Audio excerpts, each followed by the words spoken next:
ojúmọ́ ẹ̀yin tèmi ẹ káàárọ̀ mú kí gbogbo yín níbikíbi tẹ́ bá ti ń láǹfààní láti máa gbóǹtẹ́ ní ọmọ ológo mo tún mú tuntun wá. Bẹ́ẹ̀ ni ẹ̀yin tèmi tí ẹ bá ti ń wo fídíò honestly speaking Ibråhim chāttah Ibråhim ọmọ Ibråhim chāttah honestly mo gbádùn ọ̀rọ̀ ẹ̀ pa mo dẹ̀ mọ̀ pé wọn náà máa gbádùn rẹ̀.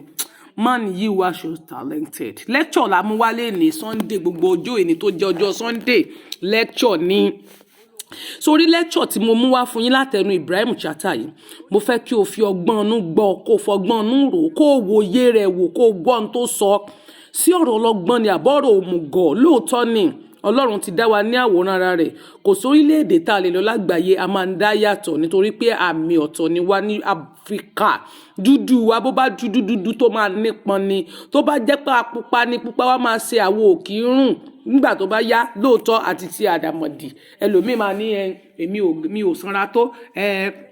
a lọ ṣe surgery ẹlòmíì máa lóhùn ò nídìí tó ó máa lọ ṣe surgery òun ò lọ́yàn tó a lọ ṣiṣẹ́ abẹ́ lọ kó sandpaper sí a máa bá sí ọwọ́ Ọlọ́run jẹ́ gbogbo àná láti ṣẹ̀ níwájú Ọlọ́run ṣùgbọ́n a dúpẹ́ fọlọ́run mo fẹ́ kó gbọ́ lecture yìí kí wọn náà gbọ́rọ̀ lọ́gbọ́n kó fòye ẹ sílẹ̀ kó bá mi ṣe shout out to Ibråhim chāttah ọmọ ọgbọ́n ọmọ òye àǹfààní o ọmọ Kùránì o ṣùgbọ́n àwọn ò bá yé jẹ́ o ọmọ àǹtí mi ó yá gbẹ̀ngbé ẹ̀. àwọn ṣe ń ṣe irun kò sí irun tó dáa láyé tó irun tẹ́ ń wò yìí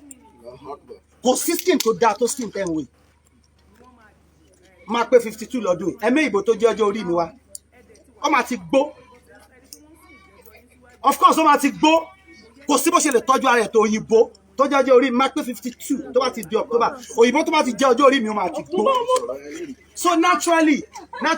ṣé ẹ rí sí òyìnbó tó bá mú ogunláyé bó ogunláyé ṣe nìyẹn tó bá mú ọjọ́ orí ogunláyé wá léèbó kò lè rí bẹ́ẹ̀ ó máa gbó kí ló ti sí wọn gbó wọ́n máa ń pè wá ní people of colour they want you to believe that nǹkan burúkú tó gbé sí yín lọ́kàn gangan rèé torí ẹ̀ ló yẹ káwọn ọmọ wa máa lọ lo nǹkan tó fi ń bóra skin tó dáa mo sì fẹ́ bó kó kí n lọ lo skin tí ó dáa síbẹ̀ irun tó dáa kí ló tí mo fẹ́ gbé nǹkan sí you are the best the black is the best nínú creation tí Ọlọ́run ẹlẹ́dàá dá a dá púpọ̀ léèyàn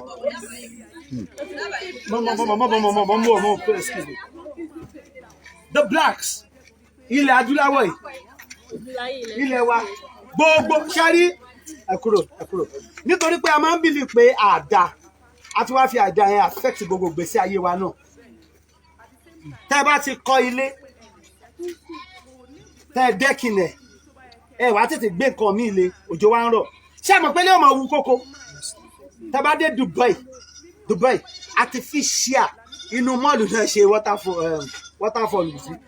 tó wà lẹ́rìn Ìjẹ̀ṣà tó wà káàkiri gbogbo Nàìjíríà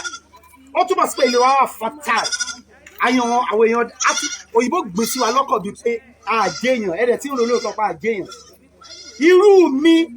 Africa ní the best in gbogbo ilé ayé òyìnbó lè sọ fún mi otherwise for what àkọ́kọ́ dúpẹ́ oore fọlọ́n tẹ̀ ṣe wá léèyàn náà oore ni Ànábì sallallahu alaihi wasallam òun wá sọ racism ni Ànábì nẹni teacher àkọ́kọ́ tí mo kọ́kọ́ mọ̀ tó ó against racism kí ní táwọn ìbọn àwọn lárúbáwá náà máa ń ṣe racist làwọn lárúbáwá náà torí ẹ̀tọ́ ọmọ Nàìjíríà bá lọ sí Mẹ́kà fa ilẹ̀ Ọlọ́run fa fáwọn Muslim tí ọmọ Nàìjíríà bá lọ ṣe ọmọ ọ̀dọ́ mẹ́ wọ́n máa ń lò wọ́n nílò ìlòkulò ọ̀pọ̀lọpọ̀ tẹ́ bá dé àwọn lárúbáwá Oman Egypt wọ́n máa ń lo àwọn dúdú nílòkulò nítorí pé wọ́n bí nìkan dájú wọn Ànábì ní pé kò sí oore fún àrọ̀bí ó ní pé lárúbáwá ò dáa ju ẹ̀yà yòókù lọ in fact wọ́n fẹ́ ṣe racism láyé Ànábì gangan sallallahu alaihi wasallam Bilal lẹ́ni àkọ́kọ́ tó kọ́kọ́ pe irun ẹ jẹ́ sọ fún yín reason tẹ́ ẹ fi máa mọ̀ pé àdá Ọlọ́run ò lè rán anybody ó ní inna akramakum indallahi atqakum ó ní èmi Ọlọ́run èmi ò tijú ẹnìkan kan àfẹn tó bá ń páyà èmi Ọlọ́run kò kọ́ Ọlọ́run kọ́lẹ̀ ò kọ́ Ọlọ́run o olódé everybody ní kọ́lọ̀ ńgbà tí Bilal olóò máa ń pè irun ìgbà tí Islam ti wá dùn tán táwọn èèyàn ti gba Islam ti ń rúlu lẹ̀ àwọn funfun yẹn wá plan pé ọmọ Ethiopia ni Bilal Ethiopia dúdú ni wọ́n Bilal tó dẹ̀ jẹ́ Ethiopia yìí ẹrú ni nílẹ̀ Mẹ́kà wọ́n wá ra Bilal ó dàgbà bàkà lóra kúrò lóko ẹrú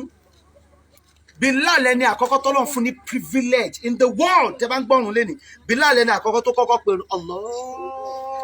Bilal ńgbà tí Islam ti wá dùn tán àwọn Lárúbáwá plan pé a ní jẹ́ kí Bilal pè òun èèyàn gbọ́dọ̀ máa pè òun láàrin racism ni despite pé olùgbàgbé òdodo ni gbogbo wọn fa àwọn sọ̀hábà al-kiram ni o àwọn ẹni àpọ́nlé àwọn tó dá níwájú Ọlọ́run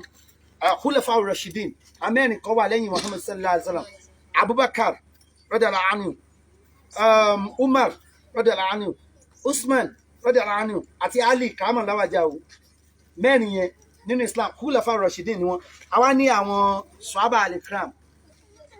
disciple of the Holy Prophet the noble disciple of the Holy Prophet a ní àwọn tabi'in a ní àwọn tabi'in ṣe wá rí àwọn sọ̀hábà al-kiram yẹn wọ́n pé